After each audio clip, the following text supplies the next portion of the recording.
overview of the survey of 14 different gardens participated in basically giving an outline of what staff they use to make their adult education happen. I have a little bit of discussion about that, some observations, and then we got a few org charts from different folks about how they staff their total education efforts. So I thought we could do an overview of those and then conclude with a discussion. So if that sounds good to everyone, I will just dive in. So a survey of adult education staffing. Why? This was a selfish endeavor. We are on the cusp of some major growth at the Minnesota Landscape Arboretum, which is where I'm from. So if you're not familiar with me, I guess I should say, first of all, hello, I'm Laura Vogel. I manage adult education at the Minnesota Landscape Arboretum. And so as you know, when you grow, you need staff to support your efforts. And I don't sense a lot of stability in the way that we're currently staffing. So I was really curious about how everyone else did their work. So I put out a survey on our community discussion board and got a lot of responses. So the who would be 14 different gardens. You can see them listed there on the slide. And what I was asking was basically the who, what, when, where, why of their adult education staffing. Any questions so far? All right.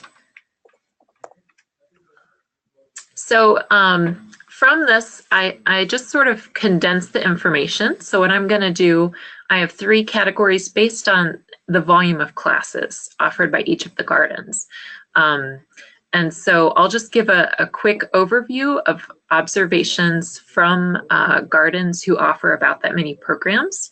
And then for those of you who are on the call who participated in the survey, if you'd like to jump in and offer more information or background about what you do in terms of staffing, I'll leave time at the end of each slide to talk about that.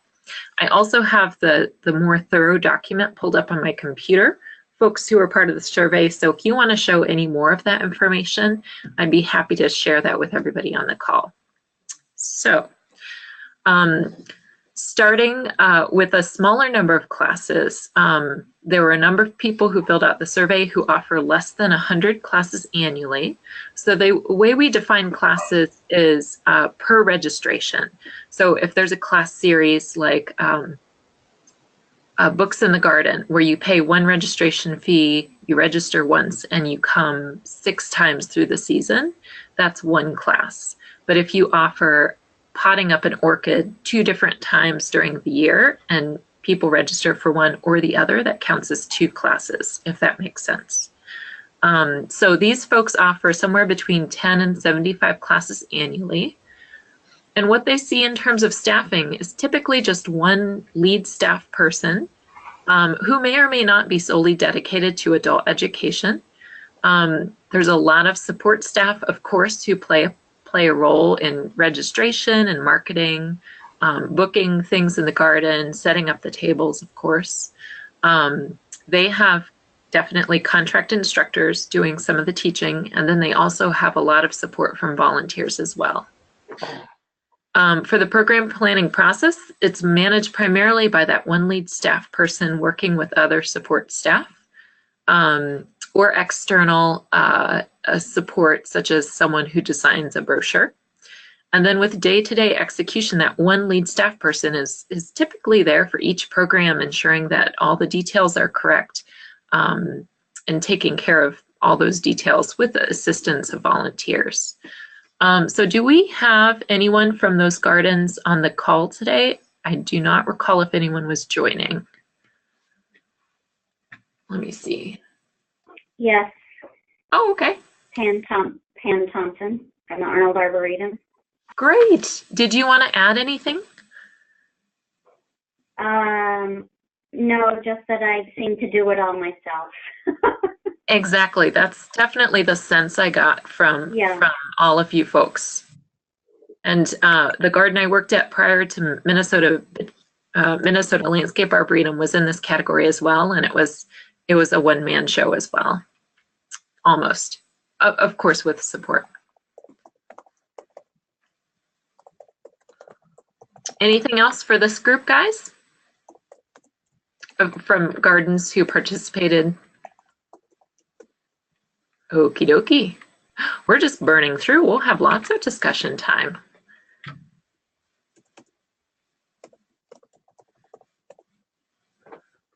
If I can make my slide change.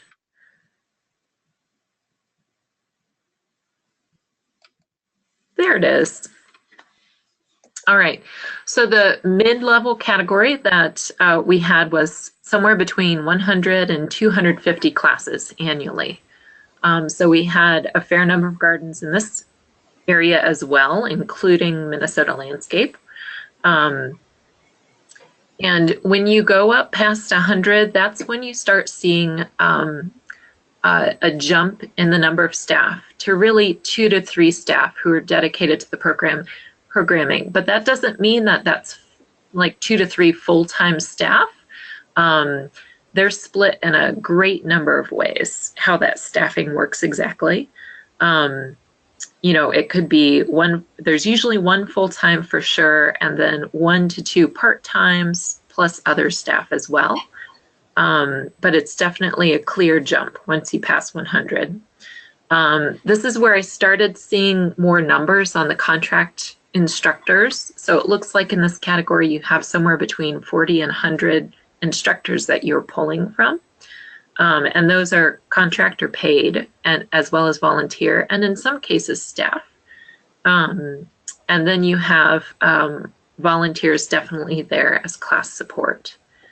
One of the other interesting things I noticed is it seems like in this category there's a lot of biannual planning processes as well as annual. So that means once a year you plan all the programs for the year, or twice a year you're planning all your programs for the year.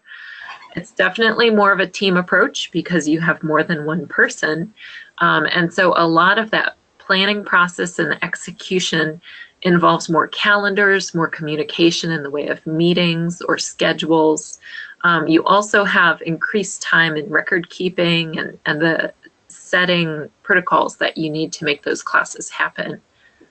Do we have any of you folks on the call who want to add more? Hi, this is Sarah Merritt from Ryman Gardens. I'm here. Okay, take it away. Yeah, so we're kind of everybody I think is in a unique position here. We are on the higher end of the number of classes. We have about 250 total classes that we offer, but 150 adult programs. We have 1 full-time staff, like Laura mentioned, and 1 part-time staff who's here 3/5 time, so she's here 3 days a week. And then about 30 instructors contracted, and then a very small number of volunteer instructors. But we do actually incorporate a lot of staff teaching programs and our horticulture staff. And I know that some gardens have had some challenges with that, with getting horticulture staff to teach programs or communicating that. I think part of it, that the way that it works for us is that it's part of our mission. So our mission is it's the first word in our mission is to educate. So I think all of our, at least our horticulture staff and a lot of our other staff really understand that is a main emphasis, and so are willing to teach programs that they feel comfortable teaching and do it really well and don't require a whole lot of prodding. So that's really something that's really beneficial to us. And we do the biannual approach as well. I'll open it for others if they have more to add, and then I can add in later. Hi, this is Bob Gutowski. Can you hear me? I'm not sure how this is working. I can hear you. Okay. Clear, Bob. Mm-hmm. So I'm from Morris Arboretum. I'm direct education there. One thing that I find really interesting in this is we don't use volunteers in our education program that I would say substantially, even though we have maybe 600 volunteers at the Arboretum throughout the year. So I'm wondering, are the organizations that have volunteers, do they have volunteer coordinators, which we do not? I can add to that. This is Sarah again from Ryman Gardens.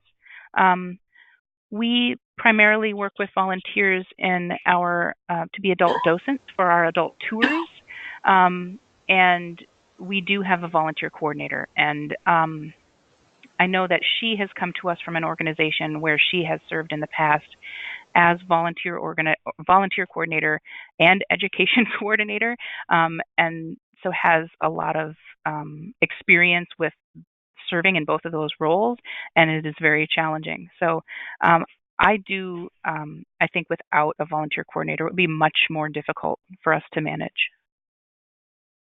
This is Matthew Cole. I now work at a larger garden, but in my time at smaller gardens, we had volunteers work in the education program in a couple of different capacities. Sometimes there was education, volunteer coordinators sort of built into the rest of the staff, and sometimes there was not, depending on how much growth had occurred at those organizations. It's definitely easier when there's a volunteer team that's constantly bringing people in and saying, this is how you meet, we'll set you up, the training is next month, and sort of connecting the volunteer who shows up with the ideas. Like, I'd like to do something with, these are the opportunities, and this is what you could do today, and maybe you want to sign up for that in a month. Hi, this is Nancy Sharp with Longwood Gardens. We use volunteers to, and we have floral design classes, so we use volunteers to help prep the flowers for the designs. That's one of our heavy uses of volunteers. We also use them to register when people show up for a class, so checking them in. We also use them where needed as assistants in the classroom. We have 1 or 2 volunteer instructors, but very few of those. Ness, do you have a volunteer coordinator? Someone who organizes?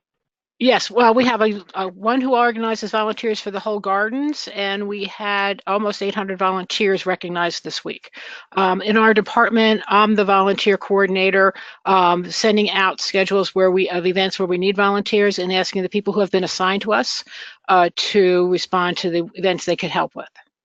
Yeah, are you exclusive to continuing ed?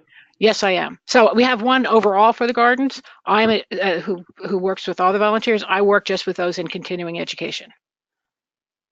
Well, that's really helpful to me. I thank you all for that. It sort of confirms my suspicions.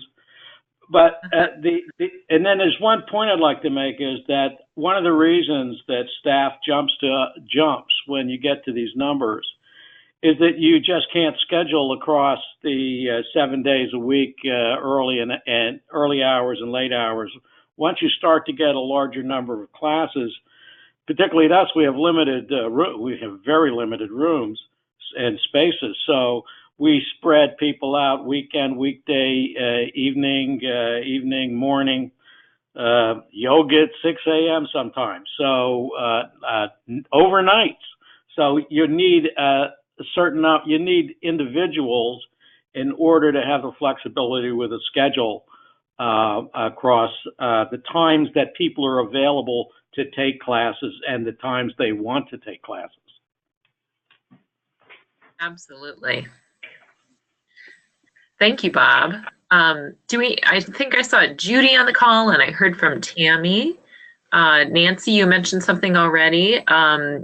Who else would like to comment on this this kind of size of adult education efforts and the staffing needed? Hi, Laura. This is Judy at Trees Atlanta. Hey, Judy. Do you have anything you want to? Oh, yeah, absolutely. Do you have anything you'd like to add? I think that although we're a little different, that we're not a formal garden, that we do maintain an arboretum on behalf of the Atlanta Beltline. We do it differently, where our education coordinator is responsible for all our volunteers, because most of the volunteers that are teaching the curriculum are experts themselves. So I don't know if the other gardens get all contractor volunteer instructors, but for us, all our instructors, majority are volunteers themselves. They give their time and their expertise, so we're able to do that as a nonprofit. We use about 300 volunteers in our adult programs each year. And I would say only about 20 of them are probably our expert, 20 to 25 are our expert volunteers, and the rest would be, as people mentioned, the support staff that help set up, welcome guests, clean up, things like that. And a significant number of our volunteers, I shouldn't overlook to say, are our so-called certified volunteers who attend 21 hours of training in order to start leading tours or leading projects themselves, and we call them highly skilled or certified volunteers. That would comprise and really add to our staffing, because we only have one full-time staff members that is running about 300 events each year. Thank you, Judy. Nancy, did you want to say anything about Longwood? Or I'm sorry, who's speaking? It was Tammy from Missouri Botanical Gardens. Oh, go right ahead, Tammy. Sorry. I was just going to add, we do use quite a few volunteers in different capacities as well. We've actually expanded our volunteer support of our cooking classes, which has allowed us to expand our cooking classes and then free up some of our part-time assistants' time so she can focus on other things. But she does end up doing the volunteer coordinating because she coordinates the cooking classes. So we do have a few volunteer teachers, but most of our volunteers are in support capacities in one way or another, whether it be helping with a gardening class, prepping like similar to the flower arranging in Longwood, or helping support those cooking classes. So we wouldn't be able to do it without our volunteers for sure. This is Nancy. So I just wanted to follow up the Gardens volunteer coordinator, who I said works with about 800 volunteers. We do screen volunteers. In fact, they are required to have a reference person because we work with young people as well. So we're doing background checks on our volunteers. So I think it's not just show up and volunteer at Longwood. You do, and we're looking to make a match of a good fit for the person, what their interest is and where our need is. And also there is a minimum requirement of hours per year, and there are some benefits that come from being a volunteer. This is Sarah again from Longwood Gardens, and I just want to reiterate what Nancy was talking about. If you do not have a volunteer coordinator and you go into, like Bob, if you're thinking of having a volunteer coordinator, it is really important to do that interview process, the orientation process, the matching before they even get involved with, education or horticulture or whatever department they're going to work in. It is really important to have a volunteer coordinator who is actually active in finding the best place for them before other staff actually even get involved. Yeah, this is Bob. I want to clarify. We do have about 300, I'd call very active volunteers, 400 if you count governance and administrative folks who serve on committees. And we have our youth education really runs very heavily. It's volunteer dependent. Absolutely got 85 active volunteers. We've never used them in adult education, and that's what I was wondering about. We have decentralized volunteer coordination. Each department manages their own for their own functions. We've just never brought it into continuing ed because seems like continuing ed is always stretched in a different way. And but I am thinking it would be great to do that. I just have to figure out how to get the staff time to allocate to that coordination function, which takes a lot of our takes a lot of our youth education staff time is spent managing the volunteers. I have to say, it doesn't get less when working with adult classes, but they're really, really helpful. It's worth the investment. My thought is with the decentralized, this is Matthew again, and my thought is with a decentralized system, you still want kind of one person within adult education to be the most consistent contact person.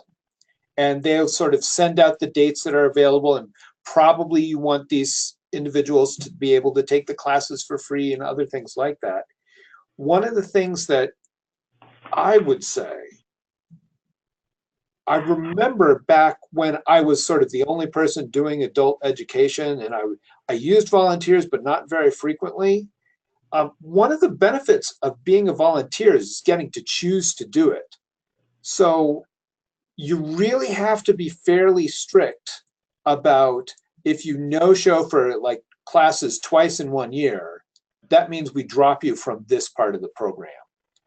And that's one of the ways we can do so many classes, is that we have, you know, classrooms going and there's a volunteer in each one, and there's a staff person running around putting out fires that the volunteers are either putting out themselves or helping flag them down.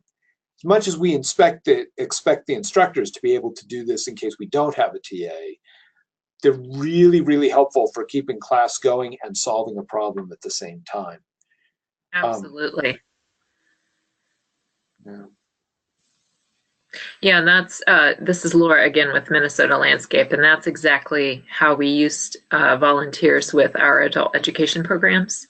The way that we're growing is across the site. So we're an arboretum. We're about 1,200 acres, and we opened a new bee center in September of, 2016, I think it was, which is 2 miles from the visitor center, which is a separate building from our learning center. So we have this physical distance between the buildings, and I am here every Saturday for emergencies and to, you know, host whatever classes I can. But, you know, if something goes wrong and it's a simple solution, it's really valuable to have a volunteer host, to be in the class and to just know if something goes wrong, so the instructor doesn't have to stop the flow necessarily. They can keep teaching in a modified way, say if the projector breaks, while that volunteer gets me there or addresses the problem.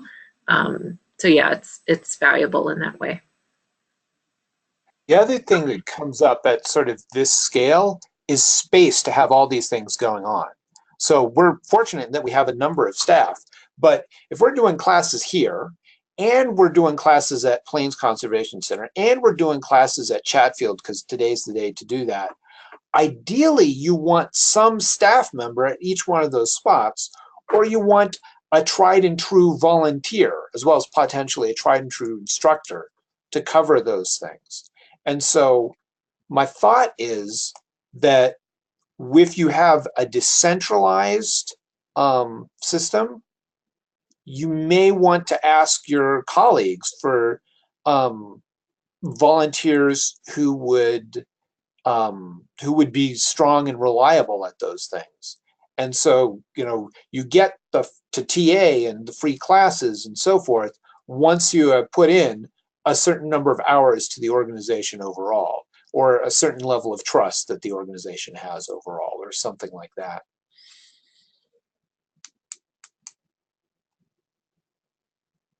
Absolutely. Thanks for that, Matt. So just to kind of keep things moving along, we're definitely going to have discussion time, and I just have the one more slide before that. So thanks for hanging on to your questions so patiently.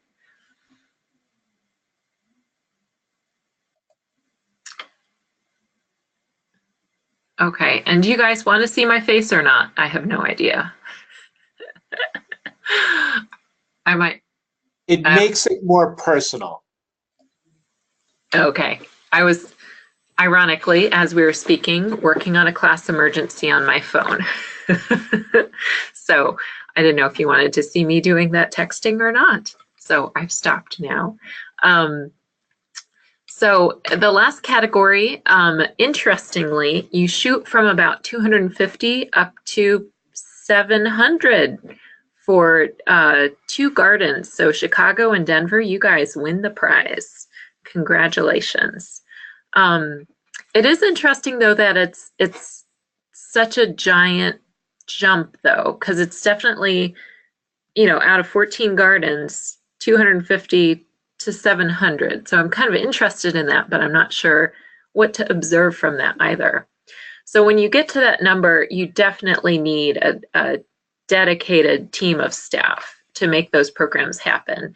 So for both gardens, you know, there was a long list of staff, part-time, full-time, and it seems like it's about 4 to 6 dedicated staff in the sense of, you know, counting 2 part-time people as 1 staff. That's kind of how I do staff math. But you guys can absolutely clarify as much as you'd like to. Obviously, more instructors, more volunteers, and some really finely honed processes and clear roles for everybody. The other interesting observation is that both of you have a quarterly process, it seems, instead of biannual or annual. So I'm curious why that might be, because it seems like more work to me. So that's all I've really got. So Matt or Beth or Jill, do you want to add anything else? You guys go first. Well, okay, this is Beth, and for us, the reason we do 4 quarters is because our member magazine is our primary means of advertising our classes, and that is issued on a quarterly basis. So we just put out a fresh batch of classes for each one of our member magazines. There's sometimes overlap, you know, so that certain things get kind of featured in both, which is great because then they get a little bit more promotion that way.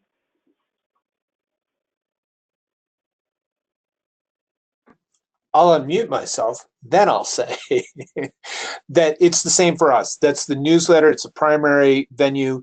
It's possible to do a class without putting it in the newsletter, but man, you put in so much extra work for potentially a lot less result. We keep trying to work ahead. We've tried to say, all right, here's a special case. It's a satellite site. We really want to have a good thing. Hey, instructors, tell us the whole year. And some of them can. But the vast majority of instructors are hesitant to work any further than 6 months out. We need at least 4 months really to get things properly done. Well, that might not be true. We could probably squeeze it in less, but it feels a lot better at about 4 months development time and even just repeating the class again. So that's sort of really why one of the drivers are. Right now, we're trying to project to instructors that normally, you know, we need to go through September based on the newsletter, but we really want to get October planned as well. There's so many things we keep trying to fit into October because November and December are really tough months to get people to attend adult education things that we really want it in earlier months. I'll also say that our large number is also buoyed by volunteer-led tours that are signed up for and treated exactly like a class. It isn't that many of them or that many registrations annually, but they do some really interesting work. Like they have a Shakespeare in the Gardens tour that they do a little bit of production. Shakespeare himself tends to show up in the oak grove at the very end, and that seems like a nice thing to do it. One of the big things that adds to the number of classes are the botanical illustration classes, and there's one manager of that program who's dedicated solely to that program and is, you know, in over a decade has really enormously grown that program. And that's, you know, it's sort of the reputation it had when I got here was people thought, oh, it was a few number of people who were taking these high value classes and it wasn't reaching out to everybody. And they've really shown that by structuring it correctly, they've been able to grow it, to keep the people who have passed through the certificate program coming back for interesting things after they're done. And they've found ways to make it appeal to people who normally couldn't afford such a thing. So it takes a little bit here and a little bit there. Absolutely. All right. Let me jump ahead to the discussion so we make sure we have plenty of time for that. Because we each have our own situation. We each have our own site. We have a set number of classrooms, which does not change easily. We have our own garden's mission. So how do you decide what it is to successfully staff adult education classes? And there's a number of things that I think about, but this is where we open this up to discussion. So as we all know, staff is a huge expense, one of the biggest in our budget. So how can we use that expense most effectively, I think, is ultimately the question we all want an answer for. And that then leans into what really is a realistic volume of classes for your mission, facility, and community. I mean, we could all aspire to have 700 classes, but we may not all have that draw. Depending on our community and our facility, it is not always a good idea. So how do you right size your staffing to get to that realistic volume of classes? So as just an example from my own experience, we are looking at an increase in the available education facilities we have over the next 10 years for sure. Some of you may have heard about our Red Barn Farm campus that's envisioned. So that process is still continuing. That'll result in a number of education sites for adult education use. And there's some other things in the work as well. So there's been a discussion that over the next 10 years, we would potentially double our efforts, possibly. We have been doubling every 10 years for the last 20 years. But why just double to double? If we're just making more and spending more accordingly, what does that even mean? Like, is that really a success, just to get bigger and bigger and bigger?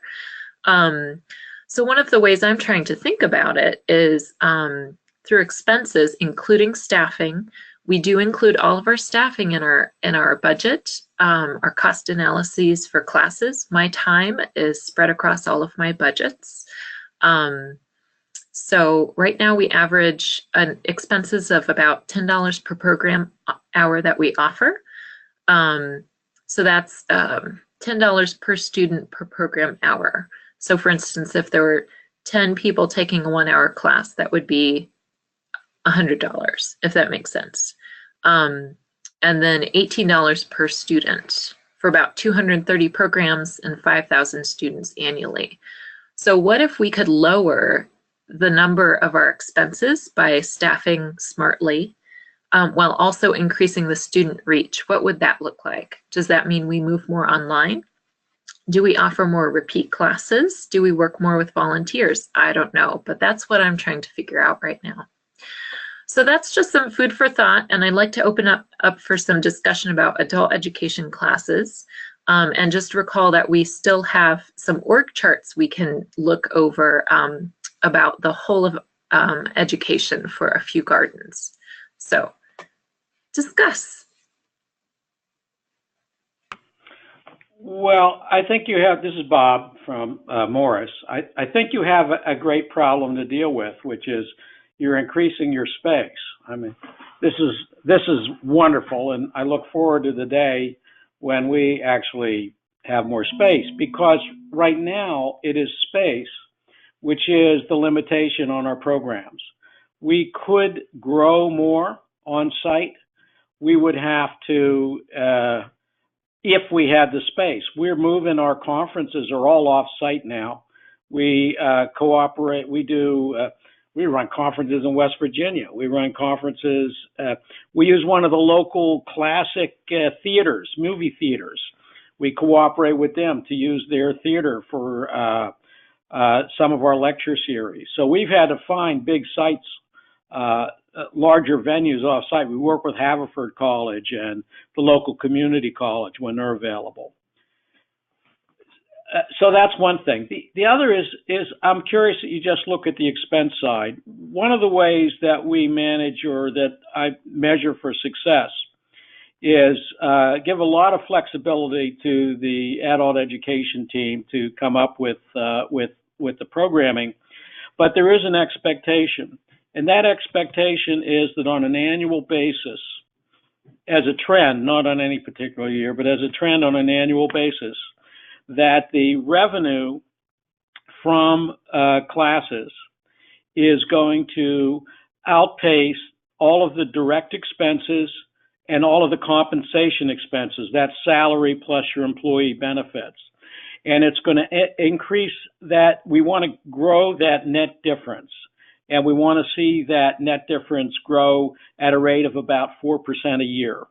The reason it's 4% a year is our operating expenses, regardless of anything else that goes on, because of the cost of medical benefits, the cost of other benefits, largely salary costs, they're going to increase. And we want to sustain our program. With adult education, we're able to charge fees. We're not supported by endowments. We're supported entirely by earned revenue. So by having a clear goal, that gives you one measure going forward of, are we succeeding in sustaining our operation? Beyond that, it's a question of staying within your mission and how big is your market. Yeah, we're knowledge-based institutions. We want to teach people. And so how do we reach not only the audiences we're currently reaching, but how do we reach new audiences? How do we reach those who may have an affinity but have not yet accessed what we have?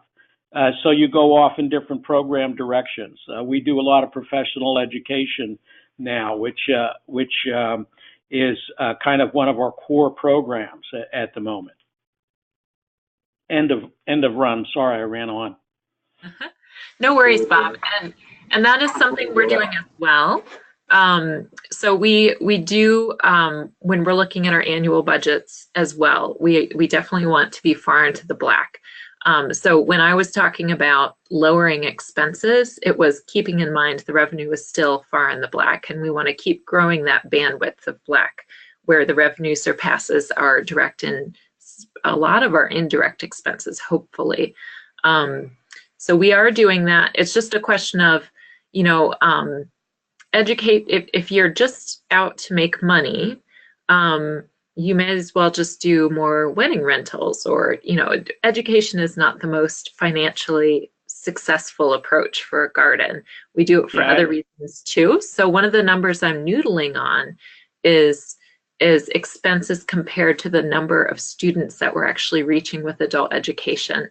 So that's kind of where I was trying to go with that, but absolutely good points. Thank you for that, Bob. No, and I like that direction, and I think we're headed more in that direction because of doing it that way. We just don't have the analytics capacities yet to push there. I also run a rental program. So I can balance those. Youth education, if we ever someday we'll get to that, no way to support that. Bob, I have one question for you. This is Cindy from Smithsonian Gardens, because I really don't have any room. Laura knows there are no spaces down here to have any classes. See you this weekend, Cindy. Yeah, but I always wonder if we do classes off-site, and I don't mean in any of our museums because there's no space in there either. Their education teams are using it. But if I say drum up a collaboration with, I don't know, the Washington Historical Society, and we have classes there, do you think the people that attend your classes have an affiliation towards the spot then that you're having the class, or do you think they affiliate and understand that the class is really from Morris? The people who attend the class, who attend the courses, understand that it's from Morris. People who hear about it may not. For example, a lot of people think that our annual tree canopy conference is run by Haverford College because it's at Haverford College. Well, I don't care. That's fine. It's like a brand erosion, and would like to correct that. The important thing is we get people to come to the conference. Once they're there, it's clearly, our program. And so with that cohort, they have the strong identity. So if you're concerned about brand erosion, for us doing a lecture at the Ambler Theater, well, they know it's us,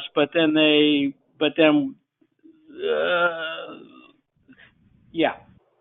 Okay, Does thanks. that answer your question? Yes, it does. Thank you. I appreciate it. Thanks. Lots to chew. This is Sarah again from Ryman Gardens, and I just wanted to jump in on talking about both staffing and money and facilities and all of those things. We have been pretty active in our strategic planning efforts here at Ryman Gardens, which has been pretty helpful in terms of framing some of this conversation, because in our strategic plan originally we had planned for education classes things like increasing number of programs and number of attendees and number of this and that, and we are pretty much at capacity. We have 4 spaces. So we have 4 rooms that we can use for education and rentals. We do have some outdoor spaces where we can start to orient tours and youth programs, but we're pretty limited in that way. And so I'm as education manager, I work really closely with our rentals manager to not only schedule classes and put them on the calendar and figure out where things can go and shifting things around. But we also are in that weird space where, okay, instead of increasing programs and increasing that sort of thing, we have to think about how we are going to either maintain frequency or decrease frequency of programming and increase audience for those programs. And so we've started to think about that more specifically than just raising, just having more programs, because we just can't do it anymore. We have me as a full-time staff, and then our part-time person is mostly focused on youth programming. So I'm the one adult education person essentially, and I just can't do it. So that's one of the big things. And when we're talking about funding, youth programming comes into play with that, because a lot of our youth programming, as I'm sure it is at other organizations, is drop-in, so it's free with admission. So there are expenses that we have for those programs. We don't see any income for those. So we've started to think, well, how do we do more programming with less materials? How do we incorporate more activities in the outdoor spaces as opposed to craft-based or product-based programming, or using stuff that we already have in a really creative way, and then allowing our adult programming to really be the revenue generating. So that's kind of where we're going. We've also considered going off site for some of those things and partnering with local other organizations or other affiliations. We're affiliated with Iowa State University, so they have a program called the Osher Life Learning Institute, which is it used to be called College for Seniors. But it is, they have classes at the Alumni Center, which is just a building literally across the parking lot from us. So we have considered participating, partnering with that program and seeing if we can offer Ryman Gardens programs at their locations. But we literally just started talking about that yesterday. So that's where we're at. Nice. Thank you for sharing, Sarah. Sarah, I'm sorry, someone else go. Oh, I was just going to try to move us along a little bit through some of these staff outlines, and looking at the time, I think I'm just going to kind of show you who contributed what. I'm not even sure you guys will be able to see ours, and just know, maybe we'll just call out who submitted it if you have further questions or want to chat with that person individually. If I can make it go. Here we go. So Bob submitted the overall staffing there for education at Morris Arboretum. If you're interested in hearing more about that, we can connect you with Bob. Cornell Botanic Gardens, I'm so sorry. Remind me who submitted this. Are you on the call? Hi, yeah, this is Kevin Moss at Cornell Botanic Gardens. Hi, Kevin. Hi. And you haven't mentioned anything yet? Do you have anything you want to share about this briefly? No, just that I was listening earlier in the discussion about volunteer coordination and staffing and all of that. We don't use volunteers that much in our adult ed program either. They are very heavily involved in our tour program and also our youth education programs.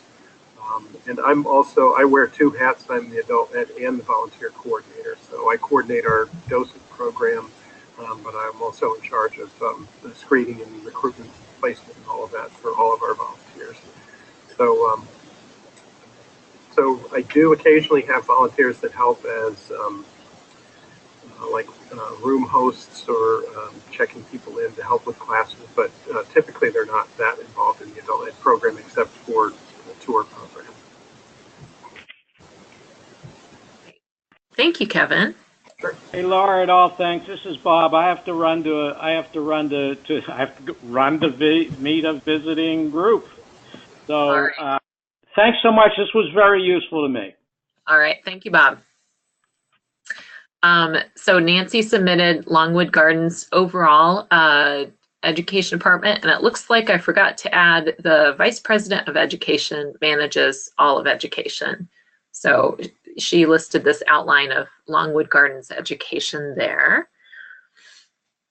And then this, can you guys see this at all? I think I need a better copy. Pretty blurry.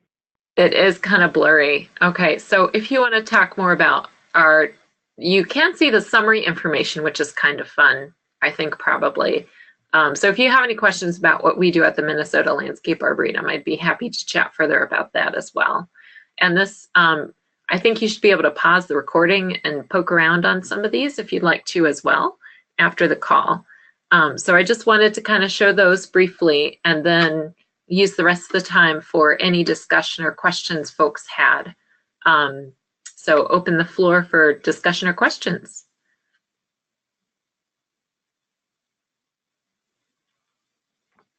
Hi guys, this is Elin from the Allen Centennial Garden.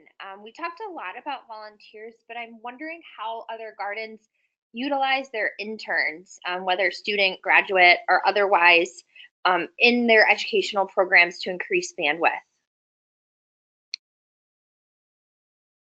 We have an intern, this is Matthew from Denver. We have an intern right now at our Chatfield Farms location who is helping with school programs and getting ready for summer camps and pretty much anything anyone needs, but what they need is in the youth education.